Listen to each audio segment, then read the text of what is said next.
What's going on YouTube? Hey, it's Ben. You guys already know this is the channel where we talk about business, entrepreneurship, recruiting, staffing, investment, anything of that sort. I vlog on these topics daily, so if you like that, smash the subscribe button and you'll get a vlog from me every single day, and I know it'll add some value to your life, so you should already be smashing the like button just for that alone. It helps the YouTube algorithm and I would just really appreciate it. So at any rate, let's jump right into today's video, which is basically about finding a new client by using candidates as bait. So disclaimer, I understand this sounds extremely shady, possibly illegal, red flags go up, yada yada. However, I'm here to tell you that this is very safe. This is okay, it's commonplace, it's frequently used, it's actually often used by very large recruiting organizations, and it's commonplace practice. So it's nothing to get alarmed about, relax, it's very chill. So the first thing I want to say about this is that finding clients that you can find by using candidates as bait is something for the upper echelon. And what I mean by upper echelon is anything above general labor. So I'm talking about accounting, finance, sales, engineering. I mean, let's not get crazy, but tech, anything above general labor and things of that nature. So, for instance, let's just talk about maybe a sales manager with 3 years experience that's led a team of 5 people plus with a bachelor's degree in, something with some software experience. That's someone that we'd be looking for. So what we basically do, how this happens, is we go and find that job rec. And we're basically going to use Indeed or LinkedIn, which, by the way, LinkedIn is doing a very, very good job of posting and hosting really good job advertisements and opportunities. So it's an awesome spot to look for job requisitions. If you're looking for job recs to use this methodology, it's definitely a good place to look. So LinkedIn, Indeed, you're going to search around, you're going to find this job rec that looks like an easy fill for you, and you're going to basically kind of check out the jobs, and you're going to find one that matches. So like I mentioned before, we're talking about a sales manager with 3 years experience, led a team of 5, has a bachelor's degree, experience in software, yada, yada, yada, whatever. So basically at that point, once we've got our job rec, what we want to do is basically identify the company that's hiring for that particular job. And that's easily findable by just looking at the ad itself. And once we find the company, we're going to go in and we're going to find decision makers. We're going to find a couple of them. We'll find maybe a director. We'll find the director of engineering or the director of business development in this particular case with the sales manager example,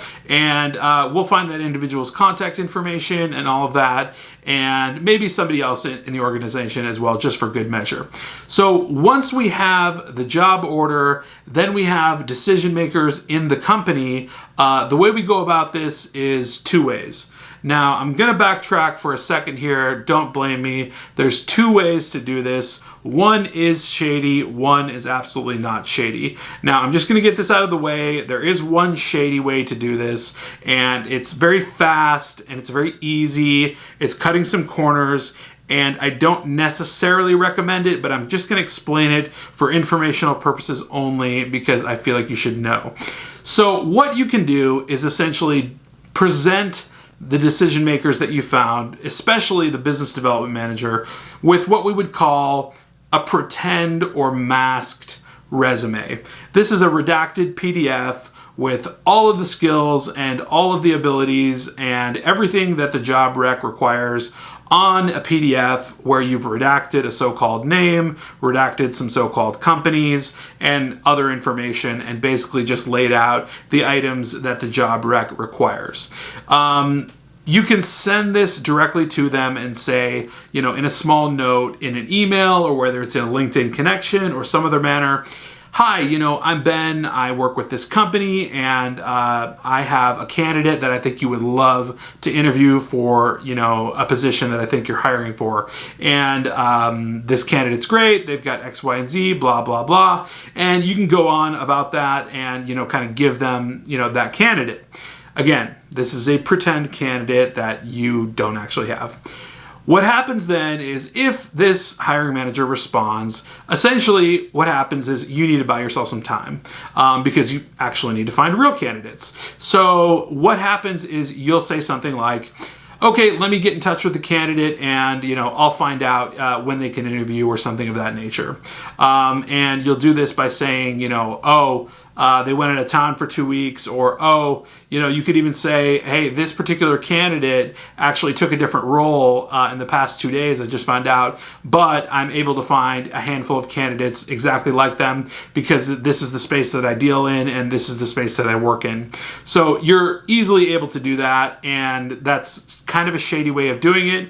I have to admit that, disclaimer. The second way of doing it is completely legitimate. It's totally fine. There's no issues with it, and it's completely commonplace. The other one may be commonplace as well, but we're not going to talk about it much. We'll go into the second method. Second method is where you use LinkedIn Recruiter, which is quite expensive, but you can get a month free trial and you should check it out. Or you utilize just your regular old LinkedIn or Sales Navigator on LinkedIn, and you search for candidates. And so basically you type in the criteria that's necessary, you filter out, exactly what you're looking for, and you find the exact candidate that fits this bill. Then what you do is you find about 10 or 15 more of them. Once you found 10 or 15 more of these candidates, you then send out a template email, something along the lines of, hey, so-and-so, I have an awesome opportunity that I'd love to tell you about. It offers XYZ, blah, blah, blah, and they're looking for someone with your exact skills. I'd love to introduce you and start to have a conversation about this position, blah, blah, blah. Out of 10 or 15 of these send-outs, you're likely to get at least 1 to 2 back. Those reactions should be something along the lines of, yeah, that sounds interesting. I would love to hear about the position, or I would love to, talk to the hiring manager or something of that nature. So once you do get that response, what happens then is you take that resume or those resumes you've got from the real candidates, and then you send them to that hiring manager just as you said you would. And so basically that hiring manager gets redacted resumes where the name is blacked out, the email is blacked out, positions are blacked out, where they worked at is okay. You have to redact information that could reveal who they are, basically. A lot of people go on trust, and some people just send out the flat-out resume and say, I'm going to trust you. I'm just going to send you the full guy's name and information and whatever. That's a judgment call. I really don't know kind of how you would feel about that. I'm personally 50-50 on it. I've sent out several redacted resumes where the response was basically like, yeah, so Joe Blow looks like, he's a good candidate. He used to work at so-and-so and so-and-so and so-and-so. And they found out exactly who he was just by looking at one piece of information on the resume. And it was just a job, I think, that he worked at, and they just found someone in that position. So anyways, it's 50-50 on whether you want to redact it, but I would suggest redacting it. At any rate, once that hiring manager gets those resumes over, at that point you have the ball rolling and you have resumes in their pipeline. They're redacted at this point. And so what happens is now is a tipping point. Now is when you want to get this manager interested, which they should be interested already upon seeing resumes, and you basically want to have them sign an agreement with you and set up terms in order to unredact these resumes and begin sending them a whole flow of resumes of candidates that can work for them. So you'll then send them an agreement and say, hey, I'd love to present these guys to you. I think they're exactly what you need. I talked to a ton of them. Would you like to set up terms so that, if we do want to hire some of these guys or one of these guys, we can have an agreement in place. At this point, this hiring manager, having already placed this ad looking for these people, is in the perfect position to sign an agreement with you. And that's why this methodology works perfectly, because you've went and found a passive candidate. You've actually energized them and got them out of their passive state. You've got their resume, you've connected them to a hiring manager, and you've intrigued the hiring manager. And at this point, you should be this close to a complete close brokership. So basically what you do is get the signature, get an agreement in place, and make sure it's to your likings with your terms and your guarantee and your fee and all of that. And at this point, we're outside of 10% terms. We're well above that. We're looking at 20% terms at a minimum type of deal, or somewhere around that, and possibly a 60-day guarantee type of thing. We usually move beyond that, outside of general labor.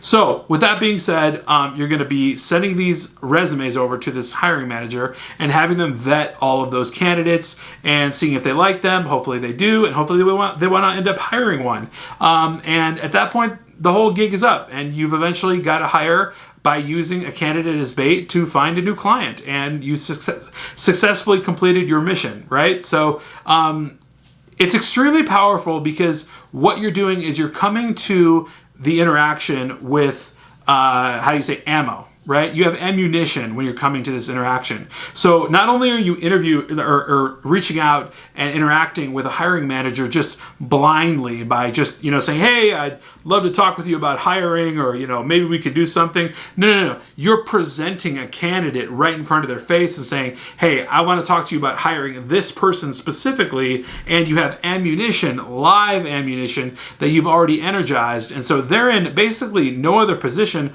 other than to say, well, yeah, I'd like to see this. So let's sign terms and possibly have an agreement. And at that point, you've won. You've won by, baiting the client with the candidate.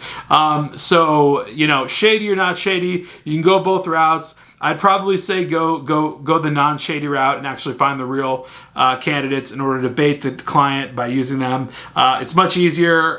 You're actually going to get to the point of sale faster, and all of that sort of stuff. And if they've ever realized that it was a fake resume, which would be rare because they really wouldn't have any way of knowing, then of course you're screwed. But nonetheless, use a legitimate route. I just wanted to mention that there's two ways you could go about it. But that's pretty much finding a new client by baiting a client with a candidate resume. So check that out, utilize that. LinkedIn Recruiter does have a month free trial, and it's an awesome way to go about finding candidates.